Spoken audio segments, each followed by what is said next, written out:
स्वागत है आप सभी का एससी मलकापुर के इस नए वीडियो में। जैसा कि आप लोग क्लास 10 का मैथमेटिक्स पढ़ रहे हैं जिसमें आपको पृष्ठीय क्षेत्रफल और आयतन पढ़ाया जा रहा है। इसके पिछले वीडियो में मैंने आपको कुछ एक्सरसाइज के इंपॉर्टेंट क्वेश्चन सॉल्व कराए थे। आज उसी से आगे मतलब कल हमारा 3 क्वेश्चन तक हुआ था। ठीक, चौथा क्वेश्चन जो हमारा है सेम इसी क्वेश्चन की तरह है। ठीक, इस क्वेश्चन को हम सॉल्व करते हैं। ये क्वेश्चन अगर आपको समझ में आ जाएगा तो इसके पहले वाला जो चौथा नंबर क्वेश्चन है सेम ऐसे ही है और आपको समझ में आ जाएगा। ठीक, तो चलिए शुरुआत करते हैं आज के इस वीडियो का। देखिए हमारा है क्वेश्चन कि एक घनाकार ब्लॉक के एक फलक को अंदर की ओर काट कर एक अर्धगोला गड्ढा बनाया गया। अर्धगोले का व्यास घन के किनारे के बराबर है। शेष बचे ठोस का पृष्ठीय क्षेत्रफल ज्ञात कीजिए। मतलब एक घन बनाया है, एक घन है,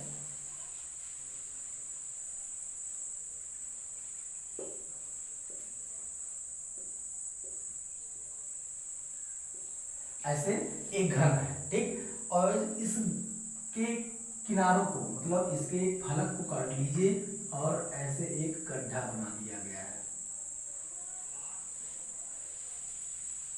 ऐसे। ठीक, सही फिगर बना नहीं है। चलिए ऐसे एक गड्ढा हम दर्शा दे रहे हैं उससे और इसी को काट के बनाया गया है। किसको? तो घन को। अब देखिए इसमें कुछ दिया नहीं है, किसी चीज की लंबाई कुछ भी नहीं दिया है। ठीक, बस देखिए क्वेश्चन में देखिए अर्धगोले का व्यास घन के किनारे के बराबर है। मतलब सीधा सा हम लिख सकते हैं कि अर्धगोले का जो व्यास है वो घन की भुजा के बराबर। ठीक, घन का किनारा मतलब घन की भुजा। घन की भुजा हम अपने तरफ से मान ले रहे हैं ए, तो अर्धगोले का व्यास भी हमारा ए ही हो जाएगा। चलिए अब अर्धगोले की त्रिज्या कितनी होगी? अर्धगोले की त्रिज्या, तो अर्धगोले की त्रिज्या हमारी a/2। क्यों? क्योंकि व्यास बटे 2 होता है, व्यास का आधा होता है त्रिज्या।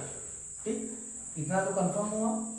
चलिए अब देखिए अगर हम ठोस शेष बचे ठोस का पृष्ठीय क्षेत्रफल, अगर हम पृष्ठीय क्षेत्रफल की बात करें तो देखिए पहले तो आपका जो घन है घन का पृष्ठीय क्षेत्रफल होगा।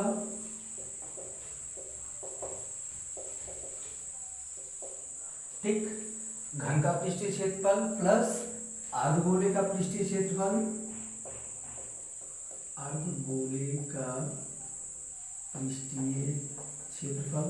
ओके, उसके बाद देखिए दोनों से नहीं होगा। क्यों? क्योंकि गड्ढा है, इसमें गड्ढा बनाया गया मतलब ऊपर जो है वो भरा हुआ नहीं है। ऊपर क्या है? तो ऊपर आपको ऐसे गोलाकार गड्ढा है अंदर की तरफ, तो ऊपर की ओर अगर गोलाकार गड्ढा है तो हम इसके तल को तो ले नहीं सकते, तो हमें माइनस करना पड़ेगा क्या? अर्धगोले का आधार का क्षेत्रफल। लिख सकते हैं हम कि अर्धगोले के आधार का क्षेत्रफल। ठीक, अब देखिए घन का पृष्ठीय क्षेत्रफल, घन का पृष्ठीय क्षेत्रफल मैंने क्या बताया था? तो मैंने बताया था कि 6a², भुजा 6 गुणे भुजा स्क्वायर। ठीक, तो घन की भुजा हमारी a है भाई, तो 6a² हो गई। ओके, फिर अर्धगोले का पृष्ठीय क्षेत्रफल, तो अर्धगोले का हमने बताया था कि 2πr² होता है। ओके, यहां से r लिख लीजिए, 2πr² होता है माइनस अर्धगोले का आधार कैसा है? तो अर्धगोले का आधार एक वृत्त की तरह दिखेगा आपको। जैसे कुआं देख लीजिए, कुएं का जो ऊपरी भाग होता है वो कैसा दिखता है? तो हमें वृत्त की तरह दिखता है। तो वृत्त का कितना होता है आधार क्षेत्रफल? तो वृत्त का होता है सर πr²। ओके, तो वृत्त का जो πr², तो हम लिख सकते हैं इसको 2πr² में से 1 πr² जाएगा तो बचेगा कितना? तो πr² बचेगा। ओके, यहाँ से r का वैल्यू कितना है? तो r हमें a/2 है, तो हम लिख सकते हैं 6a² plus pi into a/2 का होल स्क्वायर। और सॉल्व करते हैं तो 6a² प्लस, ठीक, ये आपको मिलेगा πa² बटे 4। यही आपका हो जाएगा शेष बचे ठोस का पृष्ठीय क्षेत्रफल। मतलब जो आपको जगह बचती है इसमें उसका क्षेत्रफल होगा हमारा 6a² प्लस πa²/4। ठीक, इसके पहले वाला जो क्वेश्चन है सेम ऐसे ही है। ठीक, उसमें व्यास आपका और घन का किनारा जो दिया है, ठीक, उसमें a का वैल्यू आप लोग पुट कर लीजिएगा, आराम से क्वेश्चन लग जाएगा, सॉल्व हो जाएगा। तो नोट कर लीजिए इसको। ठीक है फ्रेंड, चलते हैं अपने नेक्स्ट क्वेश्चन पे। तो 6वां नंबर हमारा जो क्वेश्चन है वो है, दवा का एक कैप्सूल एक बेलन के आकार का है जिसके दोनों सिरों पर अर्धगोला लगा है। पूरे कैप्सूल की लंबाई 14 mm है तथा व्यास 5 mm है। तो इसका पृष्ठीय क्षेत्रफल ज्ञात कीजिए। चलिए कैसे लगाते हैं, देखिए पहले तो हमें बेलन की बात किया है, बेलन के आकार का, तो बेलन बना लेते हैं। ओके, कह रहा दोनों सिरे अर्धगोला है, मतलब ऐसे हैं दोनों सिरे। कैप्सूल को देखे ही हैं आप, खाए भी होंगे। ठीक, ये अर्धगोला लगा है। ओके, कह रहा पूरे कैप्सूल की लंबाई, मतलब यहां से इस पूरा कितना है, तो 14 mm है पूरा। ठीक, मतलब व्यास, व्यास की बात मतलब ये अगर अर्धगोला मान ले, इतना बेलन हो गया हमारा, यहाँ से यहाँ हमारा क्या अर्धगोला फिक्स है। इसका जो व्यास होगा ये कितना है, तो 5 mm दिया है। ओके, त्रिज्या कितनी होगी, तो बेलन की त्रिज्या पहले लिख लेते हैं कि बेलन का व्यास किसके बराबर, तो दोनों अर्धगोले के व्यास के बराबर। ठीक, बेलन का व्यास कितना है, तो व्यास है 5 mm। त्रिज्या कितनी हो जाएगी, तो त्रिज्या हमारी 5/2 mm, मतलब मैं लिख सकता हूँ 2.5 mm, ये हो गया। ठीक, मतलब इसकी जो त्रिज्या होगी कितनी, 2.5 mm हो जाएगी। इसकी भी यहाँ से 2.5 mm हो जाएगी। ठीक, ऐसा करेंगे। ओके, ठीक, अब देखिए 14 mm पूरी लंबाई है, हमें बेलन का अगर चाहिए h, तो h के लिए क्या करते हैं, तो लिखेंगे बेलन की ऊंचाई। बेलन की ऊंचाई, बेलन की ऊंचाई कैसा निकलेगा, 14 mm हमारा है पहले से, माइनस करेंगे कितना, तो 2.5 इधर माइनस 2.5, 2 इधर 5 माइनस, मतलब 2.5 प्लस 2.5 माइनस हो जाएगा। तो हमारा 14 mm माइनस 5 mm बराबर 9 mm। ये यहाँ से इसकी लंबाई 9 mm हो गई। ओके, बेलन की लंबाई ऊंचाई कितनी हो गई, तो 9 mm हो गई।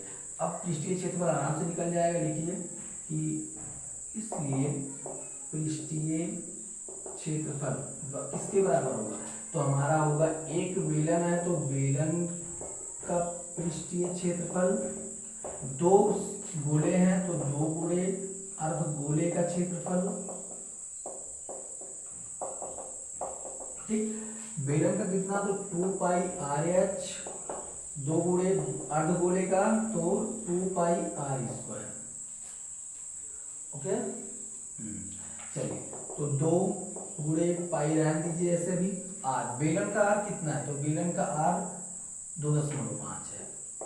h कितना है, तो 9 है, प्लस 2 गुणे पाई गुणे r²। अर्धगोले का व्यास, अर्धगोले की त्रिज्या, तो ये भी हमारी 2.5 ही है। चलिए सॉल्व करते हैं इसको। देखिए 2π दोनों में कॉमन है, 2π में बाहर ले रहा हूँ। ठीक, बचेगा कितना, तो देखिए 2.5 और 9, 2.5 और 9, 1 मिनट आराम से सॉल्व कर लीजिए। देखिए 2.5 का 2 से गुणा होगा तो 5 होगा, 5 का 9 से गुणा होगा तो 45 पाई हो जाएगा। ठीक, इधर 2.5 का स्क्वायर 6.25। ठीक, और 6.25 गुणे 2 दूनी 4, मतलब 6.25 का गुणा में 4 से करूँगा तो 25 चौके 100, 7 चौके 24, मतलब हमारा आ जाएगा 25 पाई। ओके, 45 और 25 हमारा कितना हो जाएगा, तो 70 पाई हो जाएगा। अब मैं अगर पाई का वैल्यू रखूंगा 22/7, तो 7 से कटेगा, सीधा सा हमारा आंसर 220 मिलीमीटर स्क्वायर।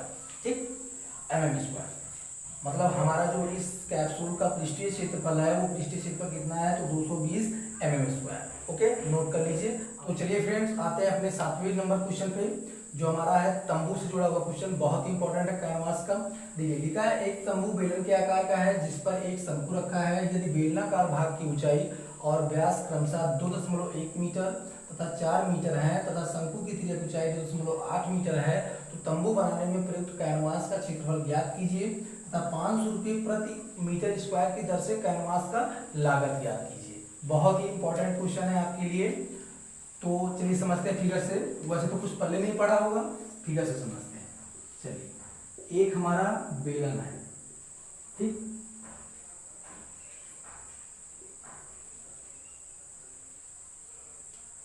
बेलन, इसी पर एक शंकु है ऐसे, ठीक।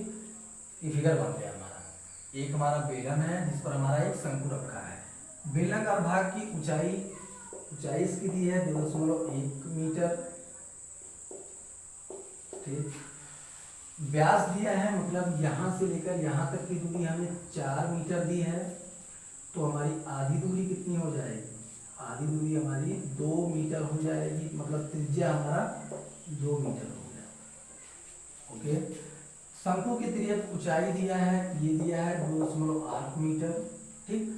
कह रहा कैनवास का क्षेत्रफल निकाल दीजिए। बहुत आराम से निकल जाएगा, बहुत सरल क्वेश्चन है। देखिए सीधा सा लिखेंगे कि तंबू का क्षेत्रफल, मतलब कुल क्षेत्रफल तंबू का कितना होगा? तंबू का कुल क्षेत्रफल होगा कि बेलन का क्षेत्रफल, बेलन का पृष्ठीय क्षेत्रफल प्लस शंकु का पृष्ठीय क्षेत्रफल। ओके। बेलन का कितना होता है? तो 2 पाई आर एच होता है। शंकु का पृष्ठीय क्षेत्रफल पाई आर एल होता है। ओके। चलिए वैल्यू रखते हैं 2 गुणे पाई। बेलन के लिए आर कितना है? तो 2 है। एच कितना है? तो 2.1 है। ओके, ये पाई रहने दीजिए। आर शंकु के लिए भी आर वही है कि 2। यल कितना है? तो यल आपका 2.8 जो तिर्यक ऊंचाई होती है। 2 पाई 2 पाई, मतलब मैं 2 पाई कॉमन ले सकता हूँ। 21 दूना 42, मतलब 4.2, ठीक। यहाँ पे 2.8, सीधा सा हमारा 2 पाई इंटू 4.2 2.8 मतलब 7 हो जाएगा।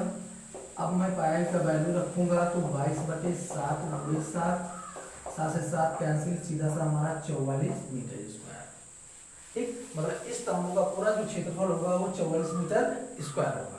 अब 44 मीटर स्क्वायर क्षेत्रफल है, कह रहा है कि 500 रुपये प्रति मीटर स्क्वायर, मतलब कि चूंकि 1 मीटर स्क्वायर में लागत कितना है? तो 500 रुपये है, ठीक। तो 44 मीटर स्क्वायर में लागत, 44 मीटर स्क्वायर में लागत कितना होगा? तो 500 गुणे 44 होगा।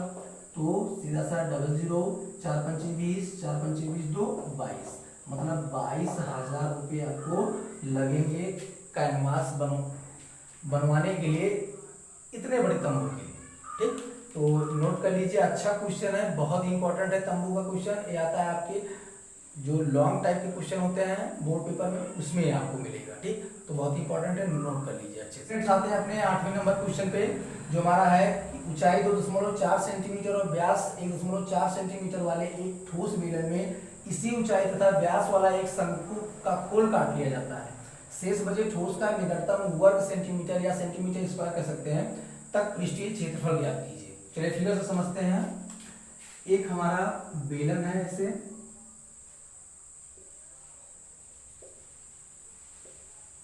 ठीक, और इसी से ऐसे एक हमारा,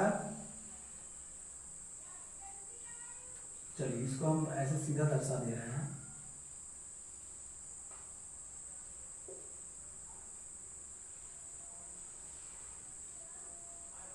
ठीक।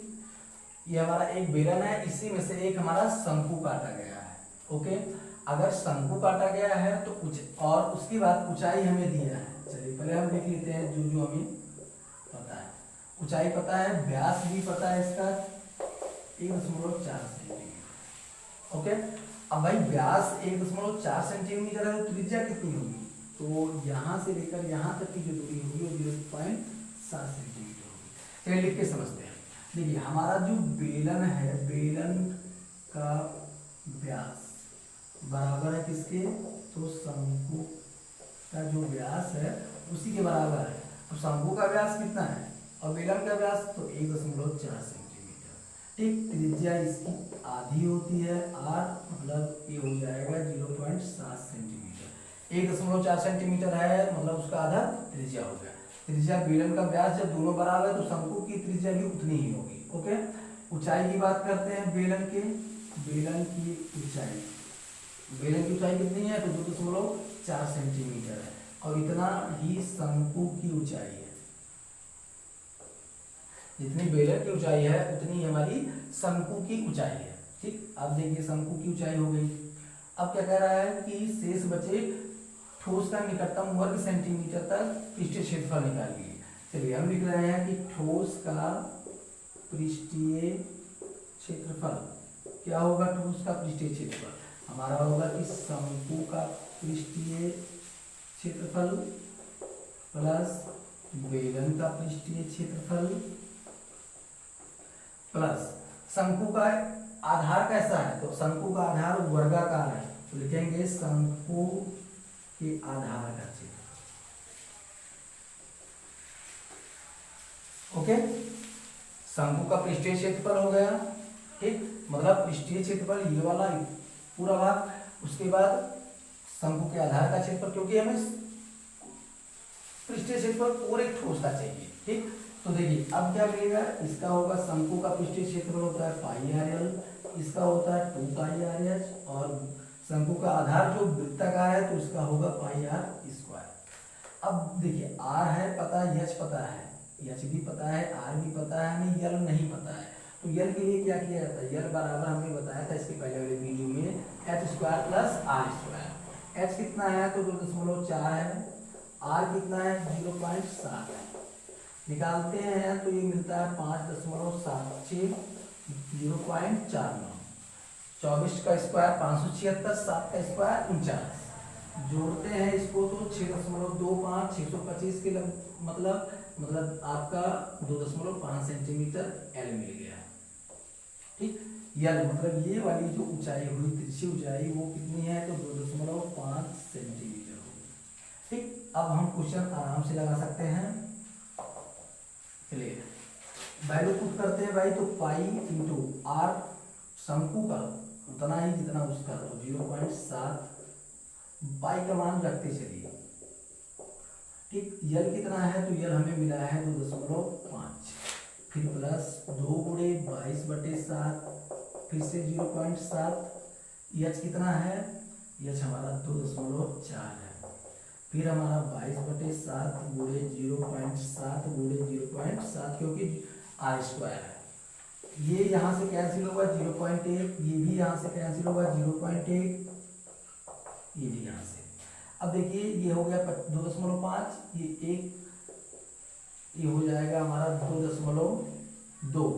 ठीक, 2.2 गुणे 2.5, ये कितना हो जाएगा तो 22 दूना 44 का गुणा 0.1 से, तो 4.4 गुणे 2.4 इसका, तो 22 का 2.2 गुणे 0.7।